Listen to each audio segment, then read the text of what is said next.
Legend says there was a match in Bangkok in 1972 that nobody was supposed to talk about, and for decades, almost nobody did.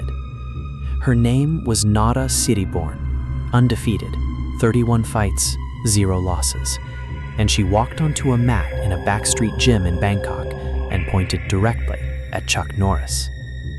The story has been whispered in Muay Thai circles and Tang Soo Do dojos ever since, passed down the way the best legends always are, person to person, gym to gym, with just enough detail that you believe it happened, and just enough mystery that you can never quite prove it didn't. What happened that night didn't make the newspapers. There were no cameras, no officials logged the result. But every single person who claims to have been in that room tells the story the same exact way.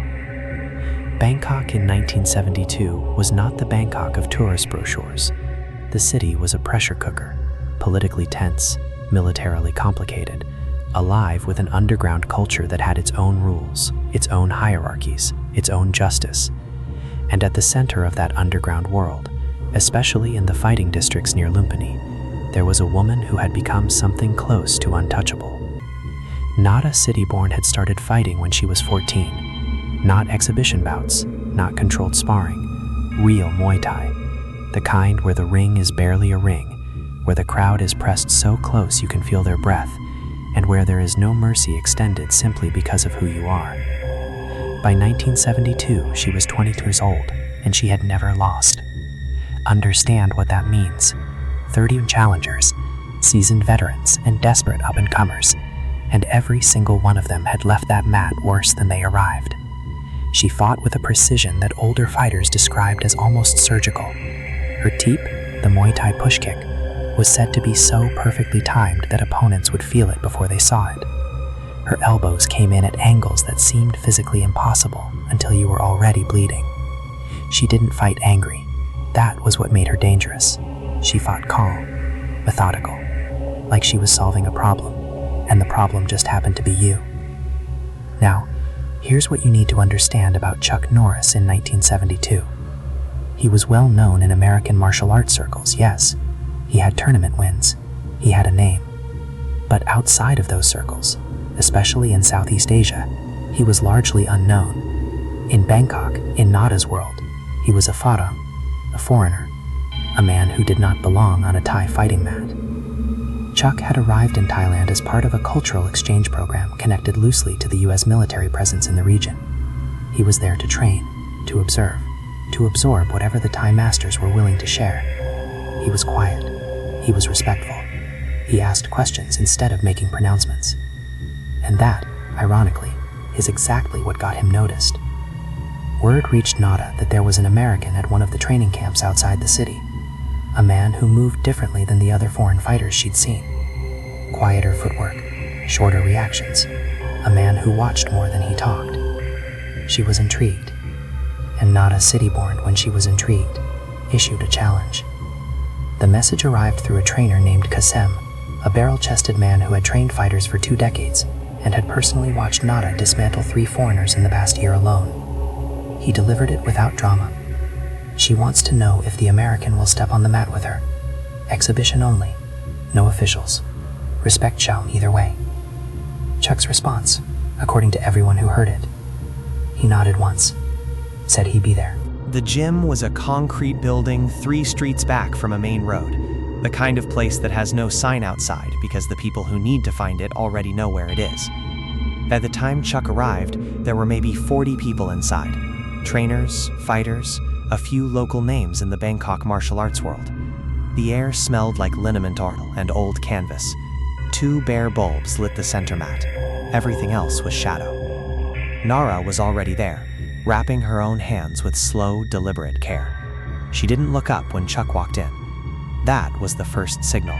She wasn't nervous. She wasn't performing for the room. She was simply preparing, the way she always prepared, because this was simply another bout, and the identity of the person on the other side of the mat didn't change her process. Chuck watched her for a moment, then found a corner and began his own preparation. Here's what nobody in that room understood yet. They were expecting to watch a skilled foreigner get a polite, controlled lesson from a local legend. The unspoken assumption, held by nearly every person in that gym, was that Chuck would show reasonable technique, Nara would demonstrate her superiority cleanly, and the evening would end with mutual respect and a story worth telling. Nobody was expecting what actually happened. The two of them stepped to the center of the mat. Kassem spoke briefly in Thai, establishing the spirit of the exhibition. Controlled contact, no unnecessary damage. Read the moment. Chuck understood enough to nod. Nara didn't need the instruction. They stood 3 feet apart. The room went quiet in a way that rooms only go quiet when everyone present understands that what they are about to see is real. Nara moved first. Her opening was a feint, a subtle weight shift forward, not a committed attack, just information. She was reading him, testing how he responded to pressure. Most fighters either freeze fractionally or overcorrect. Either response tells a trained fighter exactly what she needs to know. Chuck didn't freeze. He didn't overcorrect. He shifted his weight backward by 2 inches and returned a look that said clearly, "I saw that." Nara paused for half a second. Something changed in her posture, barely visible, but the experienced eyes in that room caught it. She recalibrated. What happened in the next 90 seconds would be talked about in fighting circles for the next 50 years. She came in with her teep, that flawless push kick, the one that had stopped 31 fighters in their tracks. It arrived fast. It arrived at the exact angle she always used it. And Chuck Norris slipped it. Not blocked, not absorbed, slipped. He moved his body to the left by precisely the margin required, let the kick travel past him, and in the same motion his right hand came up, open palm, not a strike, a placement, against her lead shoulder. Gentle, controlled. A message, not an attack. I could have been there. I chose not to be. The room didn't react yet, but Kassem, standing at the edge of the mat, exhaled slowly through his nose. He had seen something. Nara didn't back down. That wasn't who she was. She reset, circled left, her eyes never blinked. She launched a combination, a low kick to the lead leg, then an elbow disguised inside a clinch entry. It was fast, it was brilliantly constructed. Against any of the 31 fighters she'd faced before, the elbow would have landed. Chuck read the low kick as the setup, not the attack. He checked it, shin to shin, absorbed the impact without reaction, stepped inside her elbow's arc, and used his forearm to redirect her follow-through so her own momentum turned her sideways. 1 second. She was sideways, off her line, exposed. Chuck didn't capitalize. He stepped back, gave her the space back. That was the moment. Not a knockout, not a dramatic throw, a single, perfectly disciplined choice to not finish what he could have finished, and every fighter in that room understood exactly what it meant. It meant, I was inside your guard. You know it, I know it. We don't need to go further. Nara straightened. She stood completely still for 3 full seconds. Then she did something she had never done in 31 fights. She bowed first. Deep, formal, genuine. The room exhaled all at once, 40 people releasing breath they hadn't realized they'd been holding. Nobody cheered. That wasn't what this was. 2 or 3 of the older trainers exchanged a look, the kind of look that doesn't need words, because the words have been understood between men like that for decades. Kassem walked to the center of the mat, looked at both of them, and said nothing.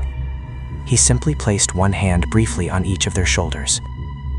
In that room, in that culture, it was the highest acknowledgement he had. Chuck wrapped his hands back down quietly. He didn't seek anyone out to talk. He didn't perform for the room.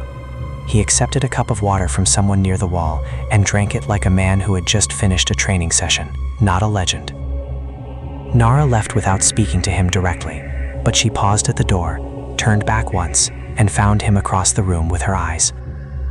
A single nod. He returned it. No photographer captured it. No journalist filed a story. The cultural exchange program Chuck was attached to logged no record of an exhibition bout. For years, the entire evening existed only in the memories of 40 people inside a concrete building with 2 bare light bulbs. The story surfaced slowly, first through Bangkok fighters who passed through American gyms in the late 1970s, then through Tong Soo Do circles where Chuck's name was already legend, then wider. Each version added a detail or adjusted a sequence, the way legends always do in transit. But the core, the slip, the redirect, the bow, that part never changed. Because some moments are too specific to invent. Chuck Norris never fought to prove size. He never fought to prove gender. He fought to understand and to be understood by whoever stood across from him on the mat. That was the philosophy behind the discipline. The idea that technique, real technique, is not about matching power against power. It's about arriving at the exact right place at the exact right time and making a choice about what you do once you're there. Nara Siriporn understood that. 31 fights had made her one of the most dangerous fighters in Southeast Asia, and in 90 seconds on a Bangkok mat with a quiet American, she recognized something she'd only seen traces of before. Not just skill, mastery. Whether every detail of this story is exactly as it happened, whether it was 40 people or 30, whether the words were spoken exactly that way, whether the bow came at precisely that moment, the shape of it is true. Because the shape of it is Chuck Norris. A man who walked into rooms where he wasn't expected to belong and left them having earned something no title could give. The story is still told, gym to gym, fighter to fighter, passed down the way the best lessons always are, not in textbooks, not in trophies, but in the quiet recognition between two people who both know what they just witnessed. And that is how legends survive.